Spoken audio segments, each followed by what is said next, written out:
Welcome, July 8th, Wednesday. It's a wonderful day. I'm headed out to New York City tomorrow. And by the way, I'm doing a free tour, more of a small meetup there tomorrow. So if you're in New York, you can go ahead to charismamastery.com/events, and you could register for that little event. And maybe I'll see you tomorrow in New York City, in Manhattan. I'm also running a boot camp there this weekend.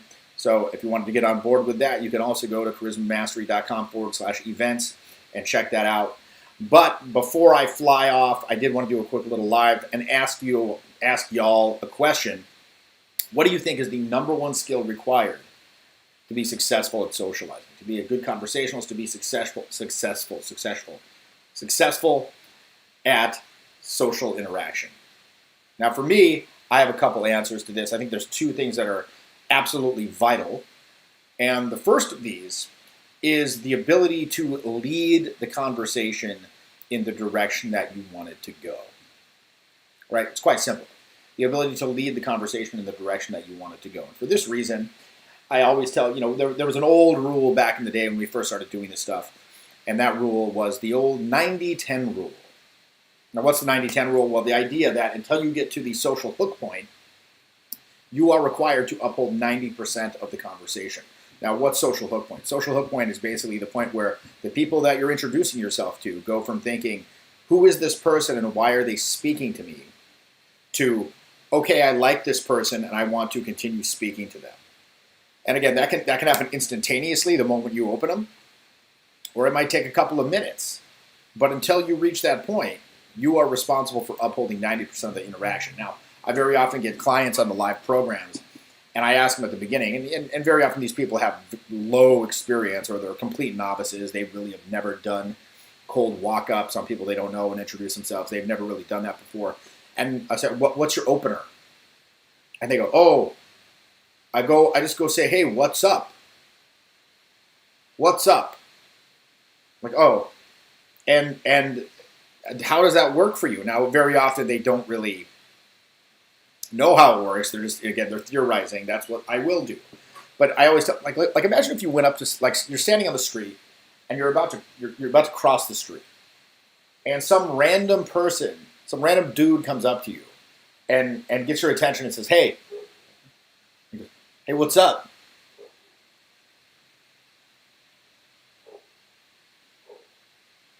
What's up? Like, what are you going to do? Are you going to be like, oh, what's up? Not much, man. Just having going to get a haircut right now. How about you? Hey, stranger I don't know. Allow me to now engage you in conversation and uphold most of the conversation after you just muttered some fucking gibberish at me. Like, that's not going to happen. You're most likely going to do what? You're going to be like, oh, hey, what's up, man? And then you're just going to leave. So that's what's going to happen if you go up and you just say, what's up? Now, so again, until you get to that social hook, but you want to uphold 90% of the conversation. Now, obviously, if you continue to do that for the entirety of the interaction, that's not going to be good because, number one, you're not going to give them let them get a word in edgewise, essentially.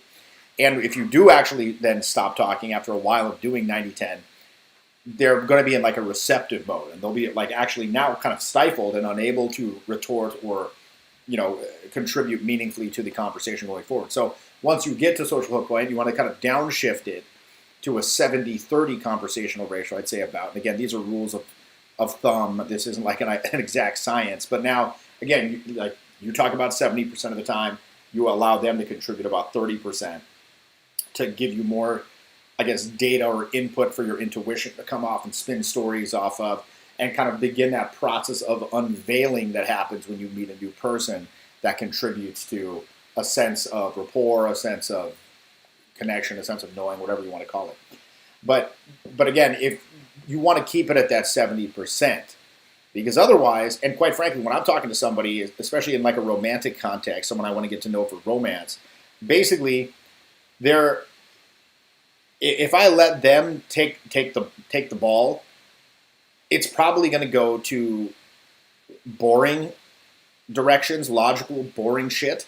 It's going to go to depressing stuff. It might talk about divisive things, politics, religion, again, mental illness, depression, dead family member, family members' ailment, kittens being drowned, something of that nature. And I don't want it to go there, right? So this is why you must maintain control of the conversation. And sometimes this means you're going to have to make like segues that don't make sense. Sometimes this means you're going to have to be a little assertive in terms of how the intensity with which you speak, the tonality with which you speak, the volume with which you speak, and how you kind of find gaps and just take those gaps. So in every interaction, there's sort of a pool of leadership that can be drawn from, and it's finite. And if you don't take charge of that, someone else will. There's going to be a vacuum, and they'll take charge of it. So I'd say number one skill, that might be the number two skill actually, is the ability to control the conversation, right? So having said that, what do you think the number one skill is in social interaction? What's up? Perseverance, be a good listener, good frame, calibration, prayer, religion. Okay. Yeah, all those are insightful in their own way. However, in my opinion, it's learning the command, look here. Look here. Okay? Especially if you're attempting to introduce yourself to somebody in let's say a nightlife environment. There's a lot of other things going on in that environment. There's the lights, the music, the alcohol, the friends, the dancing, so on and so forth. And now you're going to go up and you're going to mumble some gibberish at them. You're going to be like, hey, what's up? What's up? What's up? Or maybe say something in the sort of like monotone, the sort of not very enthusiastic monotone. And then you're going to just drop your little opener and then quit talking. Well, guess what's going to happen? They're actually not going to even look at you. Or they might look at you momentarily and then decide to tune it out. Decide this is not important. So, excuse me, in an environment like that, what you've got to do is you've got to kind of cut through their RAS and become emotionally irrelevant. And you have a very, very short time frame to do that. So what's the RAS? RAS is the part of your brain, in the midbrain, that scans the environment for difference or threat and decides what gets access to the cognitive resources. So, for example, I live on a very busy street, and excuse me, all night long, there's sirens going by, there's crazy people like yelling on the street. Let me grab a water here. Shit. Crazy people yelling on the street. You've got motorcycles going by, all of these various noises. My mind will not hear any of that. I can sleep through all of that. But when like my relatively quiet alarm goes off on my phone, boom, my RAS is like, that's important, pay attention to that. So you have a very, very short time frame to become emotionally relevant to someone in that environment. Again, if it's not different, if it's not interesting, if it's not compelling, if it's not scary, hilarious, outrageous, amusing, if something, they're not going to pay attention to it. So I think that the number one skill you have to have is, hey, look here, and then have this ability to hold that attention for a length of time. I think that a lot of people, they see a lot of these videos, and they see some of the possibly some of the the videos from various people going out in field and stuff like that, and they get this impression that these types of interactions happen very quickly, right? They happen like in a 10-minute time frame. But in my experience, at least, the majority of successful interactions of this nature are going to take between 45 and 90 minutes before you actually end up going to a second location with that person. And I mean, that might not sound like a long time, but it's longer than 10 minutes. So you're going to have to, again, hold their attention and create this sort of bubble of love, if you will, where the outside world does not intrude.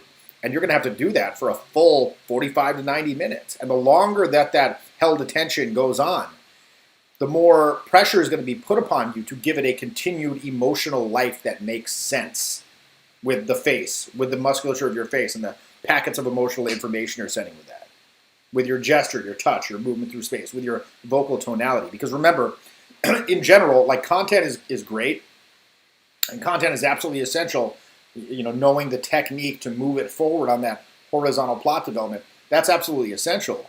But what's going to keep their attention there while you execute that plot development is that vertical vibe expansion. In other words, people aren't really, at least not initially, they're not attracted to the content per se, they're attracted to the vibe. Like, does this feel good? Is this interesting? Is this different?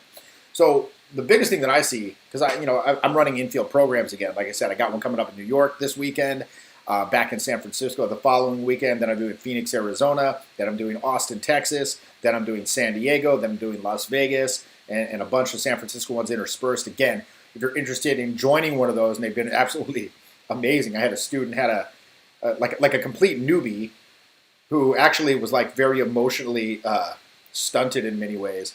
Ended up having a menage a trois on the second night, and I was like, wow, just goes to show you can never judge which guy's going to do well off the initial meeting. I've long ago stopped trying to judge that, but yeah, this kid, he just did what he was supposed to do. So it just goes to show. I mean, again, we can make this stuff complicated. We can make it extremely complicated, or we can make it as simple as possible. You just do what you're supposed to do and get the result. And again, when this kid, he came back the next day, he told me the story. At first, I'm like, okay, he's making this up to like look good for the coach or whatever. And some of these guys do that. But so I started asking him, so tell me what happened. Tell me what happened. And like the level of detail that he was describing these things with, like, I've been doing this 20 years. I can tell when someone's like making up a story. But like the level of detail, it was so intricately detailed, like on the fly too. I'm like, he's not making this up. Unless he's like, J.R.R. Tolkien or something, and has the ability to, like, he's created this incredibly detailed lore and history, like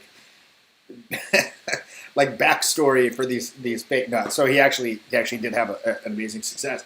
And then he's like, it's real. Because again, I remember I was telling him at the very beginning of the program, some of the things that I've done, some of the things that I've seen students achieve during the program, some of the things I say when I'm interacting. He's like, well, you can say that? That's insane. That's insane. And then after that, he came back the day after, for the final day, and he was like, "It's real." First of all, he's like, "It's real," for one, and he's like, "I feel like I discovered dynamite." And I'm like, "Yes, now you understand." It's like you're a wizard, Harry. So again, those are the kind of revelations a lot of people are having on these programs. And so, if you want to join up, go to charismamastery.com/events. You can check that out. But anyway, so long story short. You've got to be able to hold that attention. Now, this is why I created the whole charisma mastery thing a couple of years ago, or started to create it, because that was kind of the biggest hole in my coaching game. I saw these guys, and they knew technique, but they couldn't really capture attention. And I was like, why can't they do? Like, why can't you just be cool, right? But how do you even teach that? How do you teach that? So I'm like, okay, I need to figure out how to teach that, because some of these guys, they go up and they were just like, again, like you've probably heard me say, a piece of furniture. They just kind of stand there and they're like, grr, and then the people they're talking to are just like, okay, and just kind of like turn away. But then also sometimes they do have a vibe, like, because what I just described, that's an absence of vibe. Again, they're like kind of a non-entity, nothing. But then sometimes you also get guys who they do have a vibe, but their vibe is terrible. It's like off-putting or aggro, or just seems really like nervous and self-conscious, which again makes them feel nervous and self-conscious. And so you need to like really learn to have a fine control. And again, how is a vibe created? Well, a vibe, it's really part of that, what we always talk about is the 90% of communication that's nonverbal. In other words, the emotional messages that you're setting with your facial musculature and your eye contact. Again, the enhancing power of gesture, movement through space, proximity, touch, and then vocal tonality, which is providing a coloration to the content that makes it authentic, that makes it real, that makes it believable, that makes it compelling. So, like, how do you teach that? Well, I figured that out through a variety of acting techniques, neuroscience information, peak performance athletic training stuff, transcendental approaches, a whole array of sources that I drew all of this stuff from to develop a very methodical exercise process you can actually use to work on vibe. So, that's been very cool. It's been very gratifying for me when I'm, working on this charisma mastery or charisma mentoring program over the past year. It's been over a year now since we started doing the first students on that. for that 8-week program where we do Zoom calls twice a week.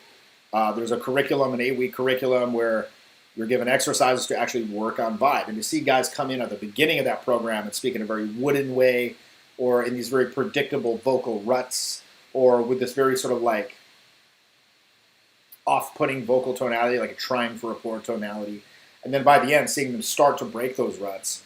Again, I hate to say like, oh, they're like a completely different person. It's kind of cliche, but you can definitely tell when people have put in the work. And then most importantly, once you understand how to do that work, you have the power going forward for the rest of your life to continue to work on that in a way where you're aware of the inhibitions that keep you stifled. You're aware of the intellectual control patterns and self-judgment that come into play that make you stuck in your head. So rather than just being like, I'm stuck in my head, it's like, okay, I'm stuck in my head. Here's what's happening internally. Here's how that's manifesting physically. Here's how I can begin the process of becoming aware of that and thereby releasing it. And here's how I can expand my range. So the question is, when you're doing a lot of these exercises, can you do anything you want to right now with your face, your voice, and your body in any combination? If the answer is no, it's like the next question is why not? All right, let's pinpoint those inhibitions. Let's start to again release those in a very systematic way. So that the choice to act wooden or speak in a monotone, that just becomes a choice you can make now, and even that can be done from a place of power. Right. So I'm also off to get a haircut in about 10 minutes. And I'm thinking, I don't know, what do you think? Like, I just don't like how this looks like kind of like a Gumby situation going on here. I don't know what this is. We're going to shave this down. I like the length of this, but once it starts to get into the eyes, you want to cut it. So if you got any suggestions for the haircut, you could you can give me a advice. You can give me an advice. So let's see. Are you or another RC coach coming to Europe anytime soon? Well, so it's kind of interesting because the United States, everything's just kind of opened now due to the vaccination, blah blah blah blah blah. So I know for a fact that we have the ability to run these programs here. The live infield trainings here in the United States. I have clients in the United Kingdom. I have clients in Canada that say that it's still not possible there. So, and I don't know what the travel restrictions are for Europe. I'd love to get back over there. I'd love, in particular, to go to Berlin, Prague, anywhere in Scandinavia. I'm a huge fan. Copenhagen, Sweden, Norway, all that great stuff. But again, we're kind of playing it by ear and waiting to see when all that's going to be open to the burgers, the American burgers. But anywho, yeah. So look, obviously this is going to be a really quick one today. I want to get back in the zone of doing these lives on a regular basis. But again, I'm going to have to catch this Uber off to the haircut right now. To keep my stuff looking tight. But yeah, I just wanted to kind of drop a little knowledge here. I'm probably going to be doing an Instagram live later this afternoon when I get back from this wonderful haircut. So you can probably catch me over there at Jeffy himself, one word. That is my Instagram. And again, I'm still go long hair. Yeah, well, you can't do that at a haircut. Yeah, like put a weave in or something like that. And by the way, last month you may have seen me promoting the 5-hour charisma program. That's still available for those of you who want to get on board. If you ever wanted to check out the full Charisma Mastery digital program, but it was a little rich for your blood, I basically condensed it down to the best 5 hours and added in 5 additional live modules where we go over stuff like leadership, conflict communication, persuasive ability, conversational skill, frame control, among many other things. It's only $150, so it's quite a steal. It's very affordable. So you can go to 5hourcharisma.com. That's the number 5hourcharisma.com to get on board with that. And like I said, if you want to join me in New York City tomorrow, go to charismamastery.com/events, and you can register for that. It's going to be a small meetup, nothing too crazy. But yeah, anyway, thanks for joining me, y'all. I'm going off to get the haircut right now, get a Dumb and Dumber bowl cut, as Scalistic mentions here.